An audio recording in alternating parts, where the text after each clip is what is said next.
আমদানি রপ্তানি শুরু হলো, পেট্রাপোল বন্ধ। এই 2-3 দিন অস্বস্তি ছিল, এখন আপাতত এই স্বাভাবিক পর্যায়ের দিকে এগোচ্ছে। আমরা প্রথম 8টার সময় মতো প্রথম গাড়ি আমরা রপ্তানি করলাম, ওদের গাড়ি আমরা নিলাম, আমদানি করলাম। উভয় পাশে সরকারি আধিকারিকরা কাজে লেগে গেছে। তো আমরা বাংলাদেশ থেকেও আমাদের আরও নিশ্চিত করা হয়েছে যে পোর্ট সম্পূর্ণ সুরক্ষিত, বিশেষ করে ভারতীয় ট্রাক এবং ভারতীয় ড্রাইভারদের জন্য এটা আমরা নিশ্চিত হয়েছি। তো উভয় পাশে সরকারি আধিকারিক এপাশে যারা আছেন, বিএসএফ এবং এলপিআই যারা দায়িত্বে আছেন, তাদের গ্রিন সিগন্যাল পেয়ে নিয়ে আমরা আমদানি রপ্তানির কাজ শুরু করেছি।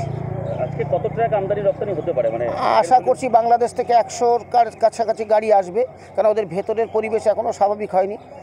আর আমাদের অন্তত 300-350 গাড়ি যাবে।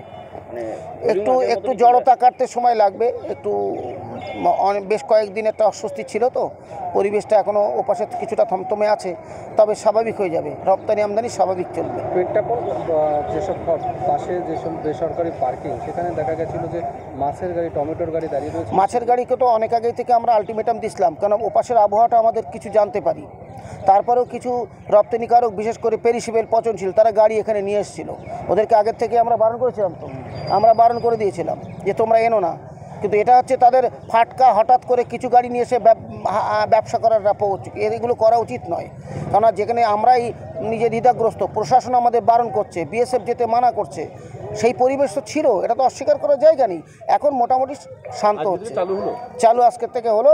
আমরা শুরু করেছি 8টা 5-10 থেকে এক্সপোর্ট এবং ইম্পোর্ট। আপনার নাম? কার্তিক চক্রবর্তী।